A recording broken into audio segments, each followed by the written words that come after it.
Thomas Watson, un ferviente creyente y pastor, escribiendo acerca de las bienaventuranzas, porque hemos hablado de las bienaventuranzas porque ellas son las que marcan las líneas y las reglas del reino.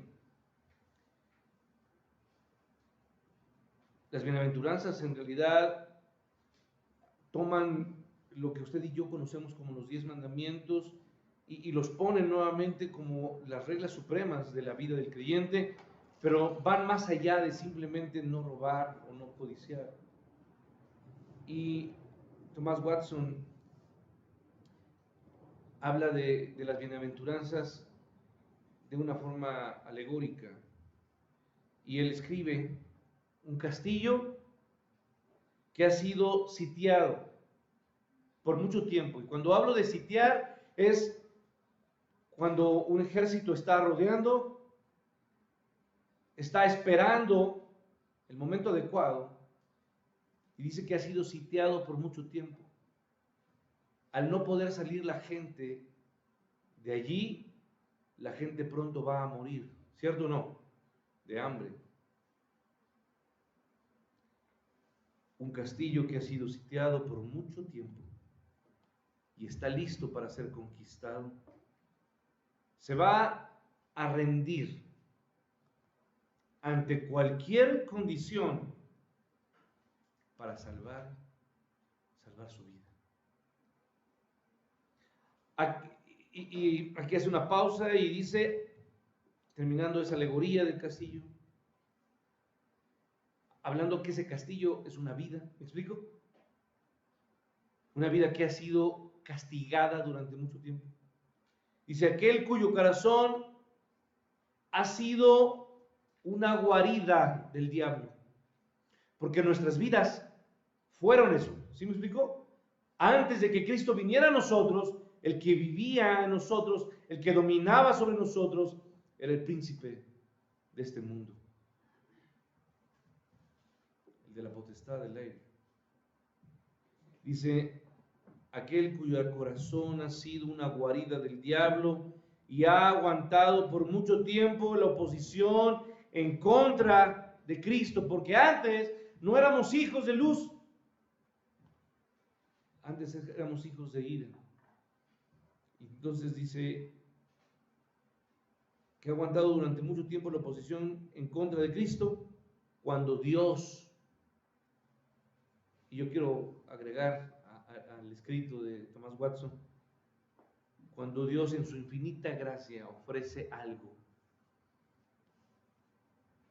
Esa persona, ese corazón que fue guarida del diablo, ese corazón que está desolado, que se siente abandonado, que se siente incapaz, ese corazón se rinde y simplemente dice, como aquel jovencito que por la noche le hablaban, ¿se acuerdan? Heme aquí, Señor, ¿qué quieres? ¿Qué quieres que haga? Cuando una persona va a Cristo para salvación, va con esa actitud. Tú vas a Cristo y solamente puedes ir a Cristo para salvación en una condición. Esa condición es desesperación. Esa situación, esa sensibilidad en tu corazón, en tu vida es, no tengo más, estoy desesperado, estoy en la nada y corro a Cristo. Está dispuesto a negarse porque sabe que no hay ningún valor en él. Y después, escuche bien, después de haber dado ese paso de desesperación y correr a los brazos de Cristo, aunque en realidad el que va corriendo a nosotros en la figura de aquel padre, ¿se acuerda? Que a lo lejos miraba todos los días y esperaba que su hijo regresara. Cuando ve a sus hijos, él toma su túnica y corre hacia él. Entonces, después de que ha sido o esa persona ha ido a Cristo, después de que es un creyente, esa actitud de desesperación por Cristo está allí y todavía está allí y hoy está ahí y mañana está ahí porque se sabe vencido. Porque sin Cristo no somos, ¿qué, hermanos? No somos nada. Y entonces esa actitud, esa posición se vuelve un estilo de vida constante. Pedimos a Dios, danos tú, oh Dios, el pan de cada día. Danos tú la fuerza hoy, porque hoy somos fuertes, pero mañana podemos, ¿qué? Caer. Y por eso pedimos, Señor, guárdanos, no nos dejes caer. Entonces se vuelve un estilo de vida y al crecer, escuche bien, en el conocimiento de Dios, al crecer en el conocimiento de Cristo, de su palabra, las raíces de la negación, ¿qué cree que pasa? Comienzan a ¿qué? A crecer. Y para ir a Cristo uno tiene que negarse a sí mismo, pero esa raíz que crece con el conocimiento cada vez mayor de Dios, con el conocimiento cada vez mayor de Cristo, las raíces van, ¿qué, hermanos? Creciendo y creciendo. Y conozco más de Dios y me niego, ¿qué? Me niego más cada día.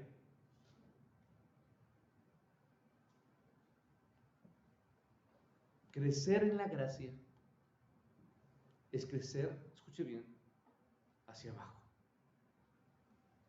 Lo repito. Crecer en la gracia es crecer hacia abajo, nunca hacia dónde, hacia arriba, hacia orgullo. ¿Me explico? Hacia humillación. Y entonces, conforme creces en la gracia y continuamente, más bien, conforme creces en la gracia, continuamente tú vas a tener una opinión cada vez más grande de ti, más baja de ti. Conforme creces en la gracia de Dios, tu entendimiento de quién eres se va haciendo más, que, hermanos, apocado. Porque para que Cristo crezca, uno tiene que, ¿qué, hermanos? Que menguar.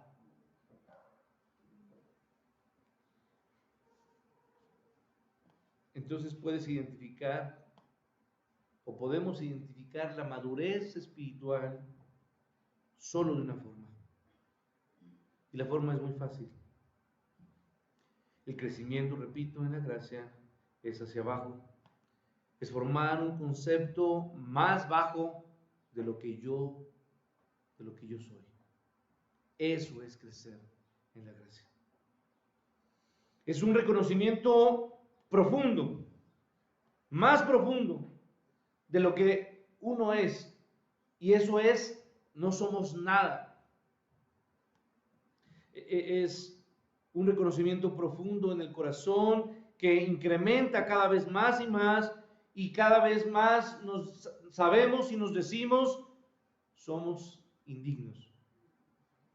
Indignos de un Dios que nos ama de la forma que nos ama. ¿Sí me explico? Indignos de esa gracia y de esa misericordia que cada día usted y yo, ¿qué, hermanos?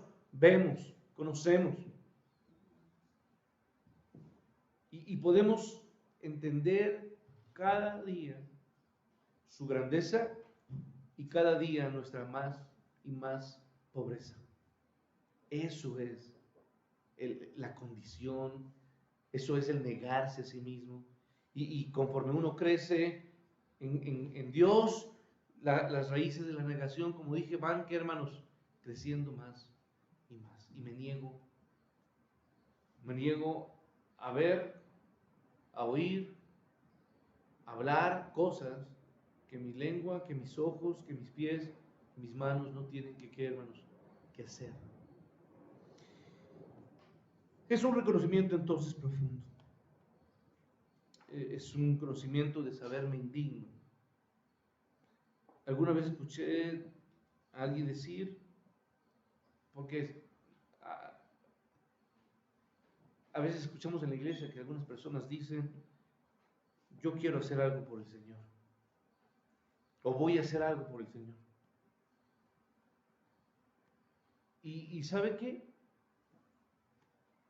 Que en algún momento de mi juventud yo me paré con mucha fuerza y dije, yo voy a hacer algo por el Señor. Pero conforme pasa el tiempo, hermano, la realidad es que uno tiene y conoce más de Cristo, uno se da cuenta que uno no puede hacer nada por el Señor. Es el Señor el que hace uno por Él. Es el que hace Él por nosotros. Nosotros no podemos hacer nada. No podemos hacer nada por el Señor. Y lo grandioso es que es el Señor el que puede hacer y hace a través de nosotros cosas, hermanos, que no somos dignas de haber vivido, de haber participado en algo como eso. Un nuevo creyente, al conocer de Cristo, dice ese tipo de cosas. Quiero hacer algo por el Señor, pero conforme va madurando a lo largo del pasar el tiempo, él dice, Dios, ¿cómo fue que me escogiste a mí?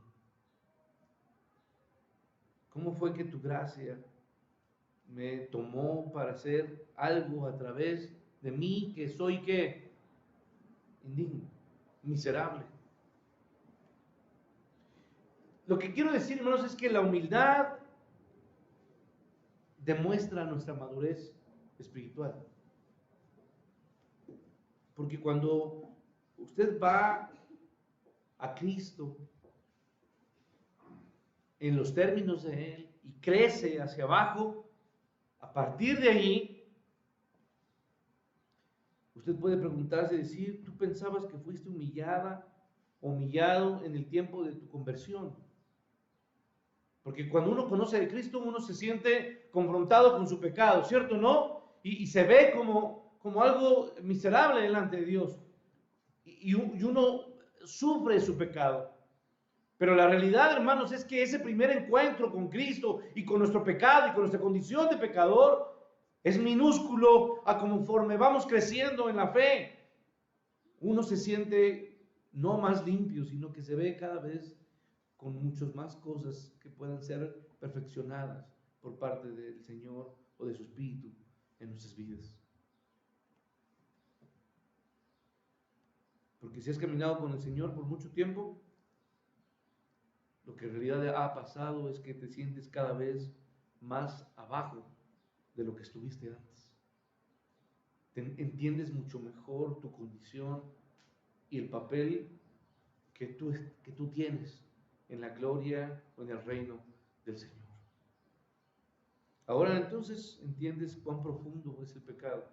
Conforme pasa el tiempo, vamos entendiendo cada vez más acerca del pecado, que es más dañino, que lastima, que hiere, que destruye, que carcome, que separa, porque eso es el pecado. Es una peste, es peor que cualquier cosa que usted haya enfrentado.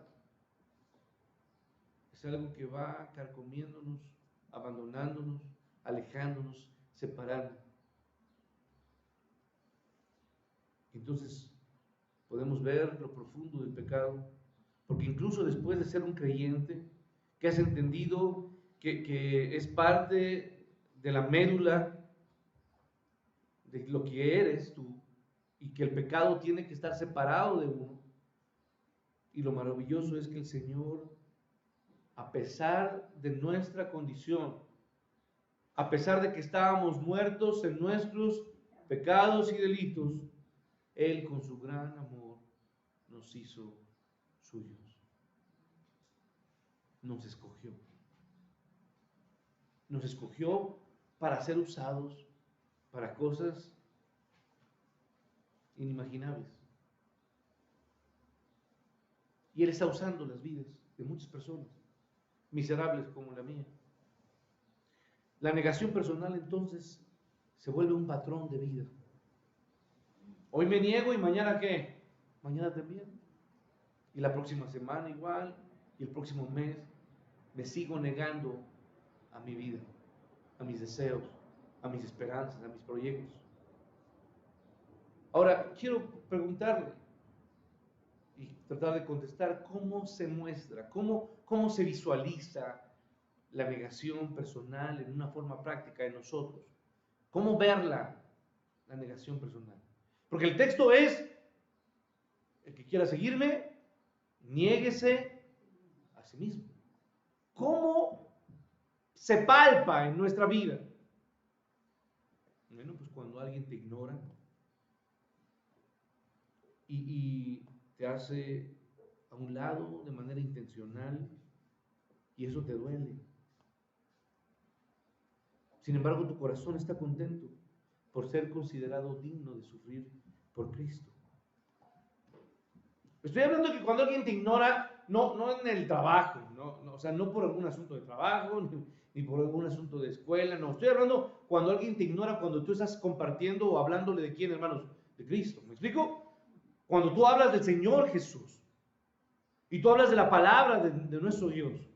Y cuando tú lo haces, esa gente te ignora, intencionalmente te rechaza, te hace a un lado y te dice, tú cállate, por favor, no salgas con tus cosas. Estoy hablando de eso.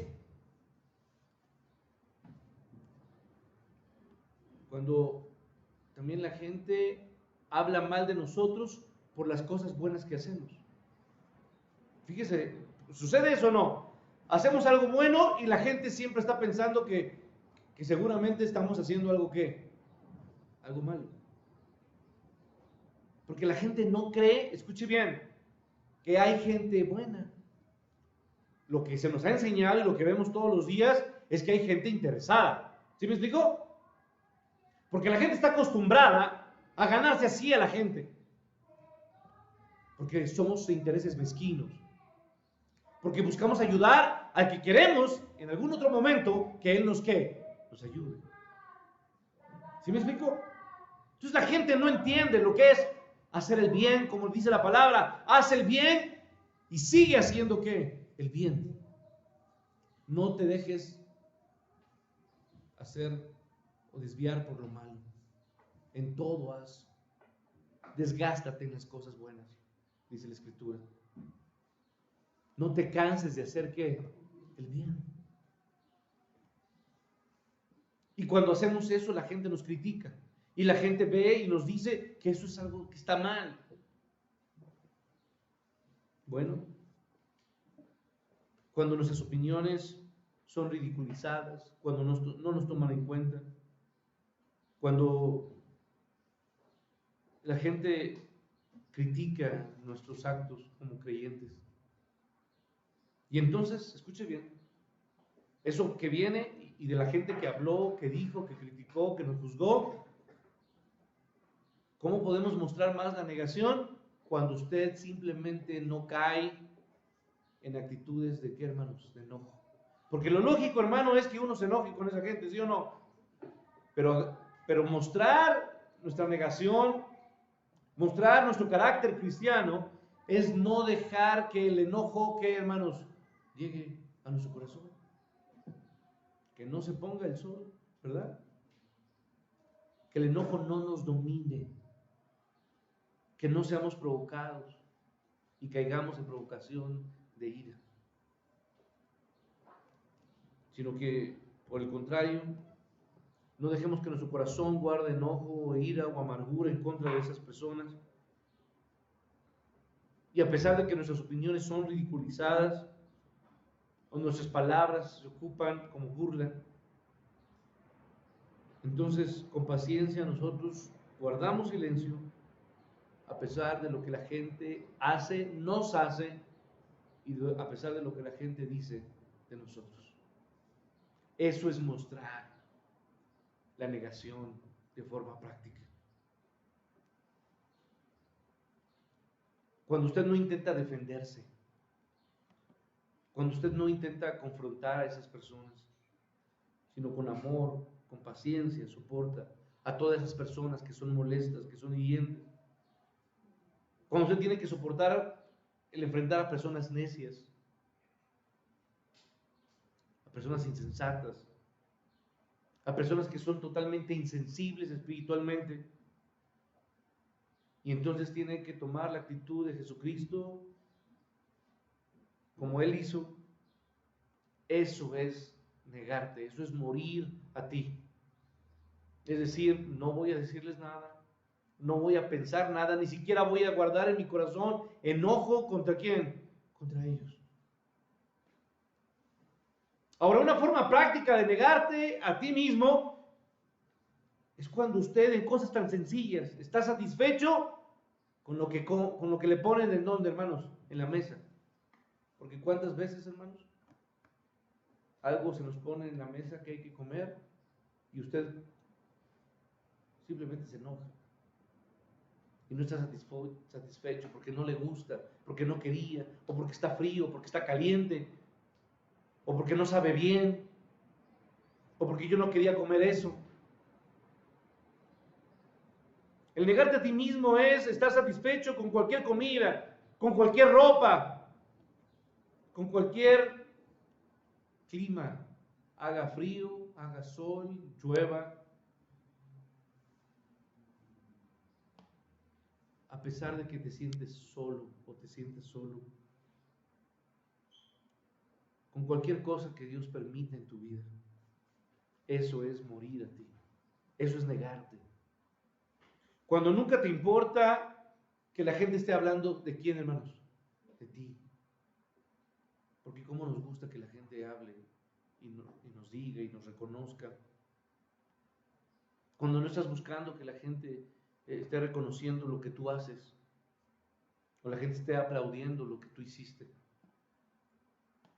Más bien, negarte a ti mismo es cuando a ti o tú disfrutas, cuando nadie te conoce, cuando eres un desconocido.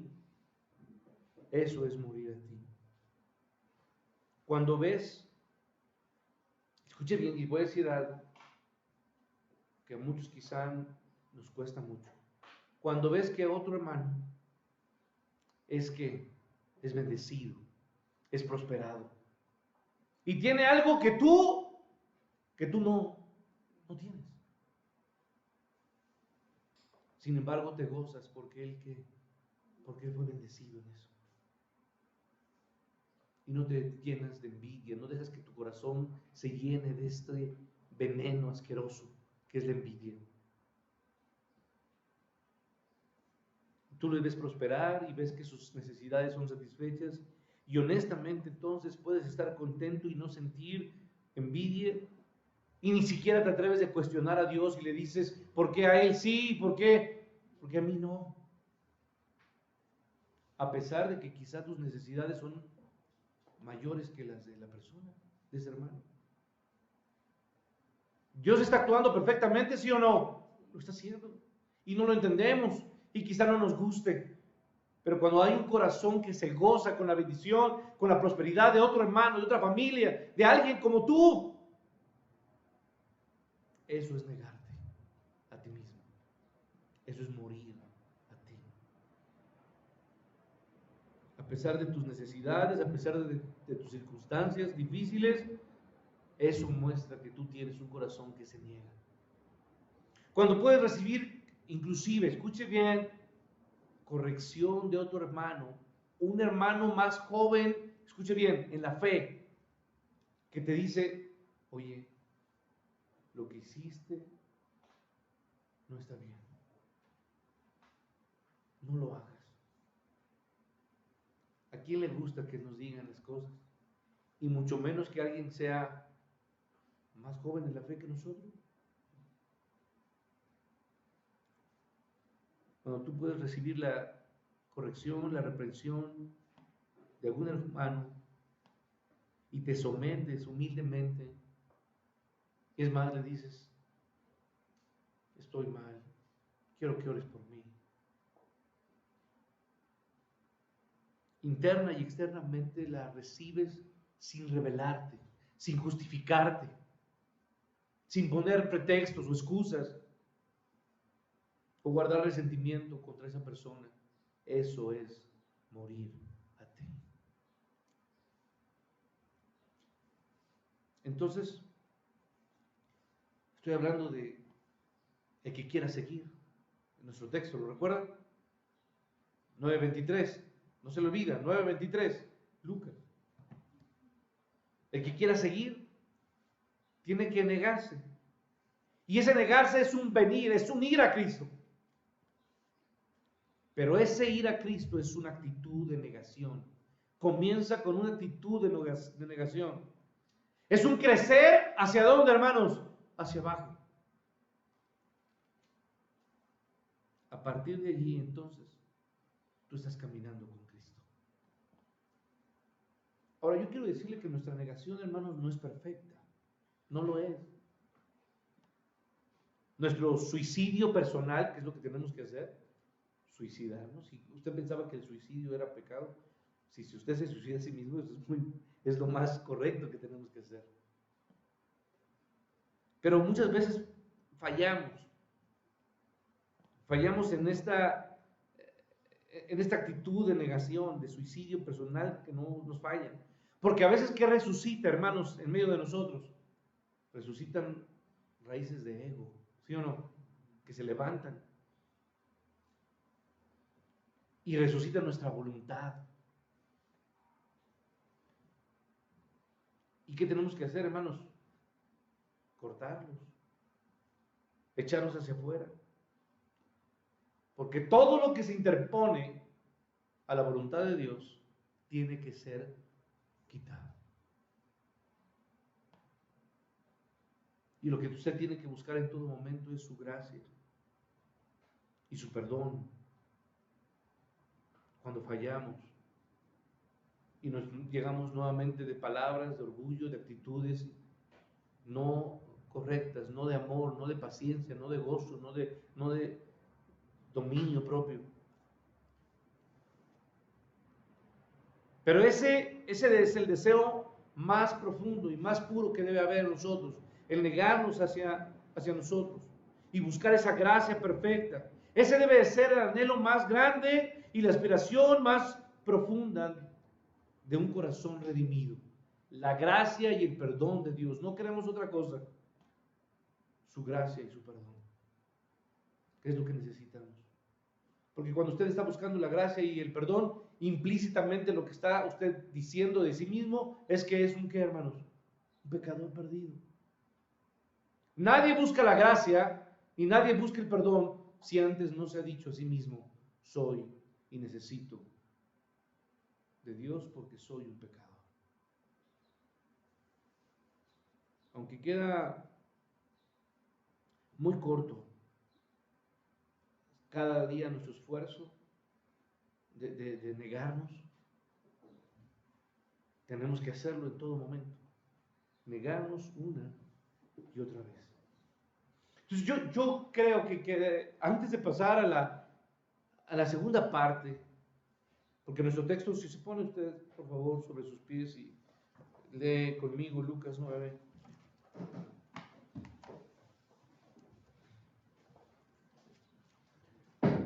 Dice el texto, y decía a todos, si alguno quiere venir en pos de mí, niéguese a sí mismo. Hasta ahí, hasta ahí.